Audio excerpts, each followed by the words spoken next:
You are listening to Cool FM, live from Cool Studios. This is Cool News at 6.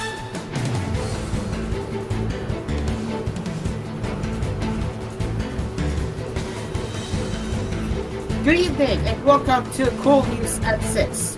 I'm Cairo. 8 suspects were arrested in a crackdown on loose firearms in Quezon City and Caloocan City, the National Capital Region Police Office said on Wednesday. In a statement, the NCRPO said the operations were part of an intensified crackdown on loose firearms and armed groups in the lead-up to the 2025 elections. Albert Etang, JP Ocampo, TGON Christopher Ramirez, and Justin Mendoza were arrested on Tuesday and Wednesday following a hot pursuit operation after allegedly robbing the Kumokuro restaurant on E. Rotica Senior Avenue in Barangay Immaculate Conception, Quezon City. The Quezon City Police District found the suspects in a possession of a 4.5 caliber pistol and a .38 caliber revolver. They also recovered 2 motorcycles supposedly used in the robbery. Meanwhile, in Caloocan City, Charles Dave Sancio, Jeffren Dominguez, and Merle Vincal Aquisola were arrested on Tuesday morning after an 80-year-old male was shot and wounded in an incident on Walling Street, Barangay 187. Authorities recovered a .38 caliber revolver in the follow-up operation. In Quezon City on Wednesday morning, police in a bypass operation arrested Neptel Alcuanda Bernales for allegedly selling an unlicensed firearm. Officers seized a .38 caliber revolver and live immunization. The NCRPO said all 8 will face criminal complaints for violating the Firearms and Immunization Regulation Act. Etan, Ocampo, Ramirez, and Mendoza will also face a robbery complaint. Sancio, Dominguez, and Aquisola will likewise face a frustrated murder complaint. Acting Regional Director PM Gen Sidney Harnia emphasized that NCRPO is fully committed to crack down on illegal firearms and criminal activities essential to maintaining peace and security in Metro Manila, the NCRPO said. The gun ban for the midterm elections will take effect when the election period begins on June 12, 2025 and ends on June 11, 2025. Detained Kingdom of Jesus Christ founder and leader of Kibuloy, who is seeking a Senate seat, is the subject of a petition seeking to disqualify and declare him a nuisance candidate. Fellow Senator aspirant and Labor leader Sonny Matula on Wednesday filed the petition to cancel the certificate of nomination and acceptance issued to Kibuloy as a nominee of the Workers' and Peasants Party.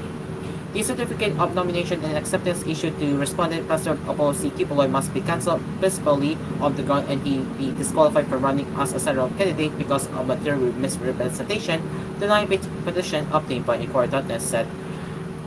Kibuloy declared in his certificate of candidacy that he is running under the WPP. The Commission on Elections, COMELEC, declared two wings of the WPP, one led by Matula and the other one headed by Mark Tolentino. Matula, however, said they were unaware of Kibuloy's bid under WPP, while Tolentino said the KGC leader accepted their invitation to be a party member. The petitioners, including Matula, admitted that there is no specific provision in the Omnibus Election Code that explicitly mentions the use of an authoritas CONA as a direct ground for disqualification. They, however, noted that there are specific provisions of the Omnibus Election Code as well as COMELEC resolutions that cover false representation for our federal actions, which includes the use of what they deem as authoritas CONA of Kibuloy.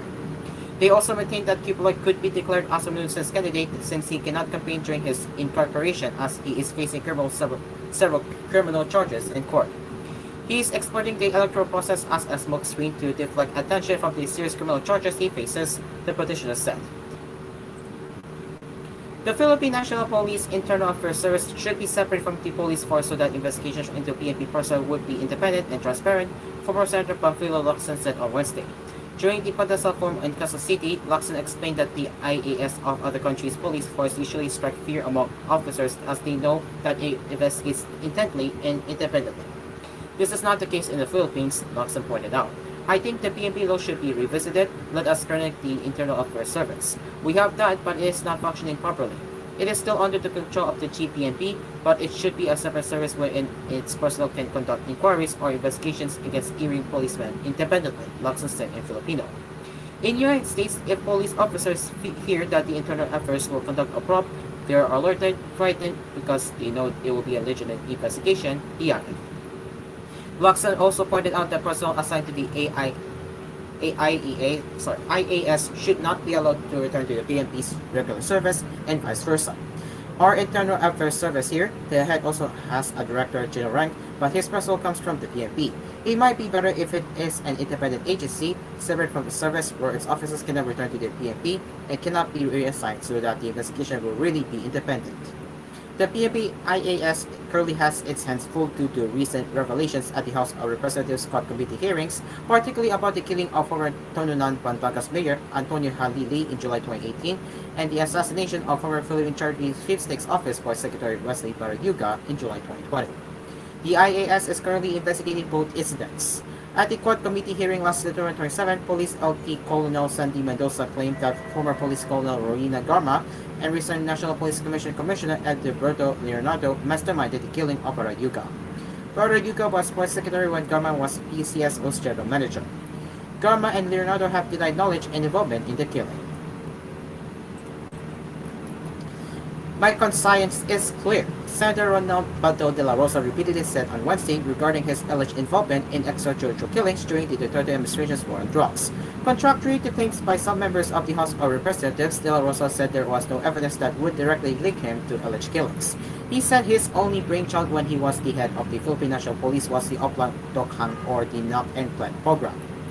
I am not bothered. I'm really not bothered because my conscience is clear. I have no words, De La Rosa said in a phone interview with several reporters. I am not connected in any way. Maybe in my official capacity as the chief of the PNP, but I can't monitor all the police officers 24/7 as to what they are doing, De La Rosa said. That's probably just common responsibility as the chief of the PNP, but if you say I have a direct hand in what they are doing or what happened, I don't think they can link me to that, he added. He said his name was not even mentioned in the affidavit of retired police colonel Rowena Garma, who disclosed in the House of Representatives from then President Rodrigo Duterte's alleged order to implement a war on drugs similar to the Devil model. This involved a cash reward system for every drug suspect killed, Garma told the House of Representatives Squad Committee. In the same House committee, however, not committee, in the same House prop, however, De La Rosa has been accused of protecting personalities linked to illegal drugs like the late Abrura Mayor Orlando Espinosa Sr. and his son Kerwin Espinosa when this senator was still PNP chief. Kerwin later claimed in the hearings that it was also De La Rosa who ordered him to implicate former Senator Laila de Lima and Peter Lim in the illegal drug trade. De La Rosa vehemently denied all the allegations. If indeed the cash reward system existed during his time, he said it must have been done on a very secretive matter.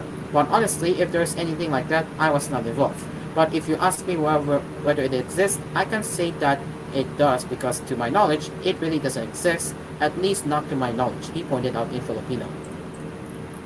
And Senator Cynthia Villar on Wednesday slammed her critics, saying some people opt to cause trouble because they have no accomplishment.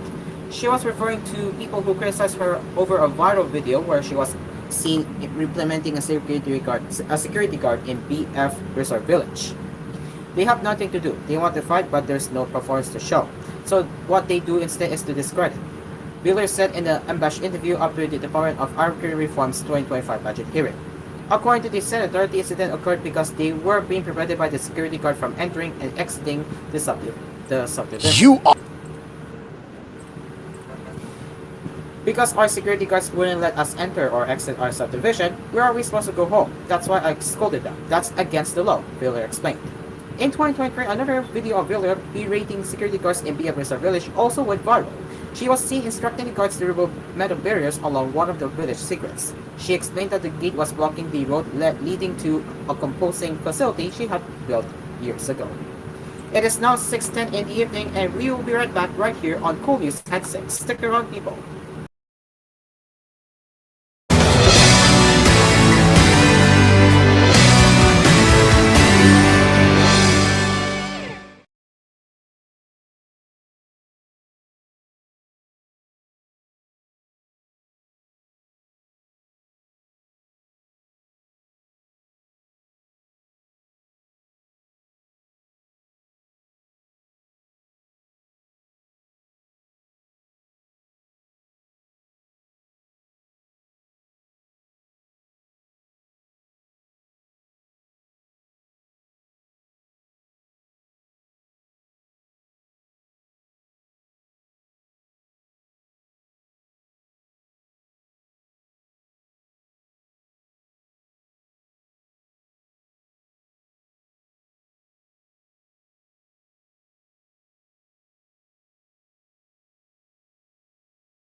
to Cool News at 6. Let's continue with the headlines.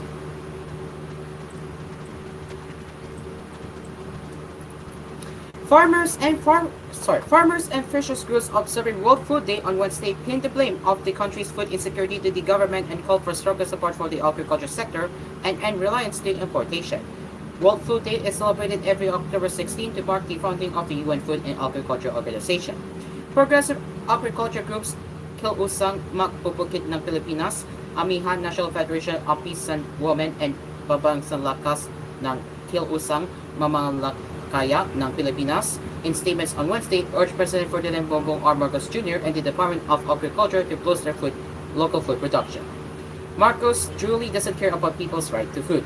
It's clear that he has no intention of developing the agriculture sector and supporting our farmers to produce food for our people because, from the start, he relies on importation, Amihan Secretary General Cathy Estabilo said in Filipino. Data from the Philippine Statistics Authority showed that the Philippines imported $37 million more from goods from April to June this year compared to the same period a year prior. We condemn the Department of Agriculture for its continued reliance on importation instead of fostering local production by genuinely supporting farmers and fishers.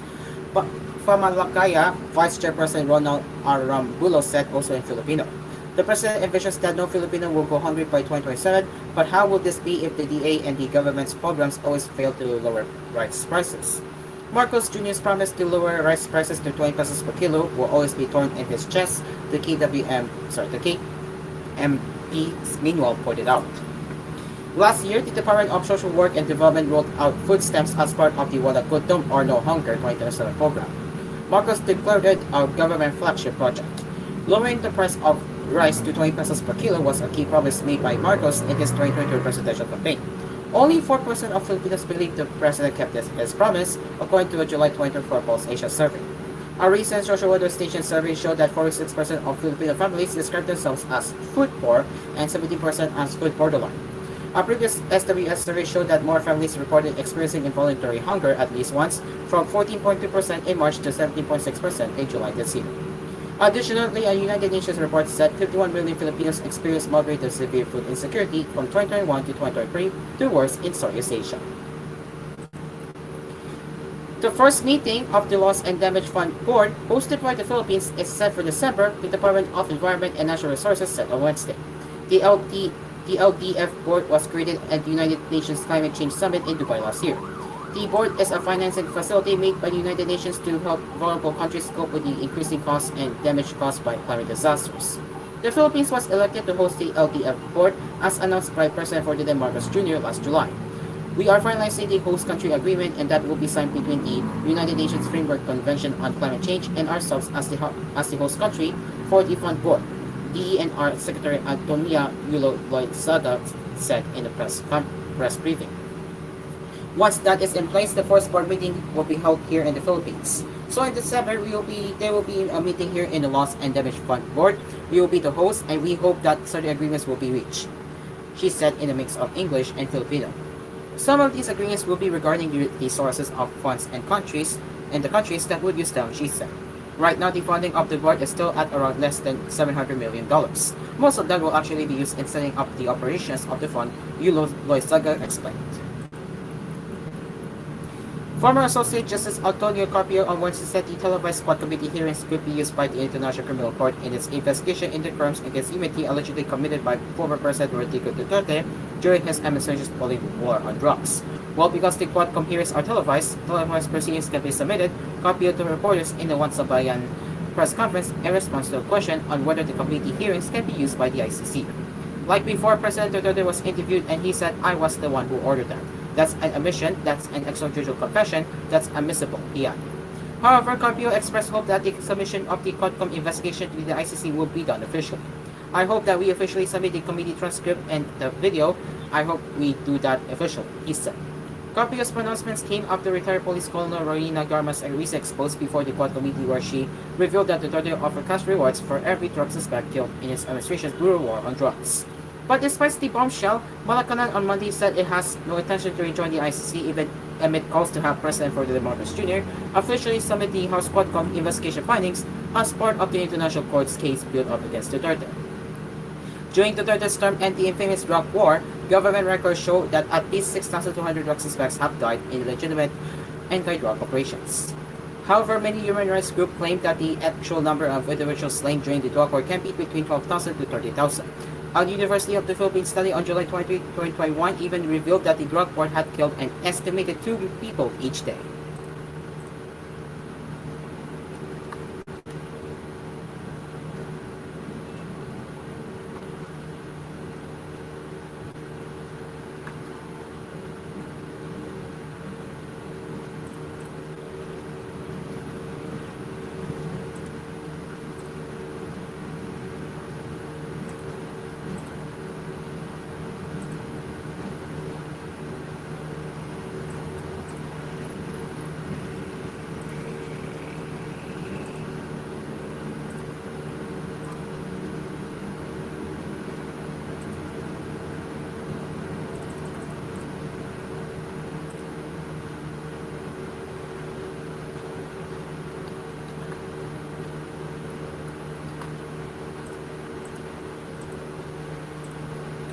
President Ferdinand Marcos Jr. ordered relevant agencies to prepare for mandatory repatriation of overseas Filipino workers in Lebanon if the alert level is raised from 3 to 4, Migrant Workers Secretary Hans Leo Katak said on Wednesday.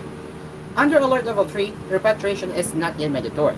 Yes, we stand ready. The President, while at work at the ASEAN Summit and the sidelines of the ASEAN Summit in Vientiane, Laos last week, ordered all the relevant departments, Department of Migrant Workers, the Department of Foreign Affairs, and the Department of National Defense to stand ready in the event of mandatory repatriation, Katak said at the Banco Pilipinas News briefing. Just yesterday, TFA, DND, and DMW met again here at DMW to ensure this directive of our dear President. And we stand ready. We stand ready, rest assured, to mobilize all our resources and our assets, whether it's government resources or assets or government resources in tandem with the private sector who can help us mobilize to help our OFWs, he added. There are around 11,000 Filipinos in Lebanon and the majority of them are OFWs. Katak said 514 OFWs have expressed an intention to be repatriated. In the press briefing last October 10, Katak said the government is currently reviewing whether or not to raise the alert level in Lebanon from 3 to 4, which makes the repatriation of OFWs mandatory. And the case build-up is ongoing on the illegal mining operations in Camarines Norte, where some Chinese workers were arrested, Environment Secretary Maria Antonia Lloyd-Zaga said on Wednesday. In the press briefing, Lloyd-Zaga said the arrested Chinese workers may face criminal complaints. What we know is that, in fact, this operation has a history, and in 2023, we also know that they had completed their permitting requirements and have been permitted to operate, she said. However, now, they have been found to have been operating also beyond the area where they have been permitted to operate, and of course, there is a presence of foreign workers, she added.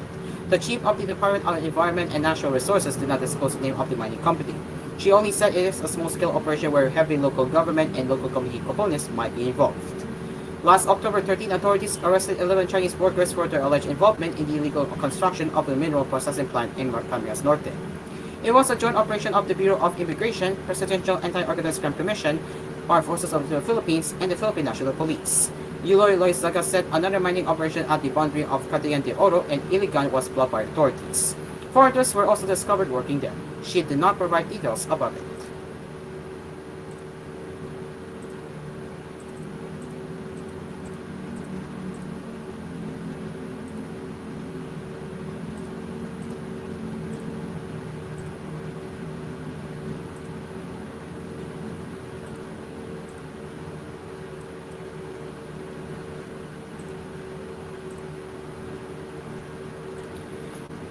Time for the international headlines. Hong Kong leader John Lee rolled out plans on Wednesday to ban flags under 8 square meters and cut import tax on spirits in a bid to ease a long-term housing crunch and boost the city's sluggish economy. Lee's administration has vowed to focus on livelihood issues and take the Chinese finance hub from stability to prosperity following a wide-ranging crackdown in the wake of pro-democracy protests in 2019. Lee's speech was his third policy address since the foreign security chief was tapped by Beijing to be the city leader in 2022. Speaking at the Semi-Autonomous Cities Legislative Council, he said flats smaller than 8 square meters or 86 square feet, twice the size of a king-size bed, would be banned.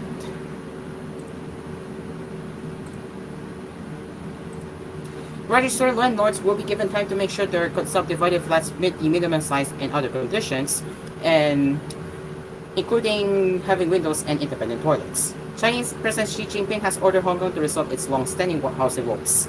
The city has some of the most expensive housing in the world, and 110,000 households in the population of 7.5 million live in subdivided flats. A government study in 2021 found that 21% of households in subdivided units had a living space of below 70 square meters or 75 square feet, smaller than the parking space. Lee also on Wednesday slashed taxes on liquor with more than 30% alcohol content and an import price over $200 or 25.75 US dollars, a move hoping to boost tourism as well as high-end food and beverage consumption. Other policies to boost the economy including expanding the investors' immigration scheme to include luxurious residence buyers and setting up a 10 billion Hong Kong dollars or 1.29 billion US dollars fund to invest in industries like artificial intelligence and semiconductors. Initiatives were also rolled out to increase the admission of university students and workers to amend a shortage of 180,000 laborers in the next 5 years. Hong Kong's economy has yet to bounce back after the 2019 protests and the subsequent 3 years of self-imposed isolation due to pandemic curbs. Hong Kong officials are also eager to repair the city's international reputation, which took a hit after the implementation of 2 national security laws that critics say have cooled down rights. Shortly after Lee's address, 5 activists from the League of Social Democrats, the city's last remaining opposition party, staged a petition outside government headquarters, closely watched by a dozen police officers. Unfortunately, we don't have time to cover entertainment news for this edition, which we will get into that later with koolNews Primetime Headline. With that is it for koolNews at 6. As always, if you have any news suggestions or feedback that you'd like to share, you can get in touch with us at koolnews.philippines.news@gmail.com. And we will return with more news headlines with koolNews Primetime at 9 later. Until then, I'm Carol. We will see you later for more news headlines with koolNews Primetime at 9. Good evening.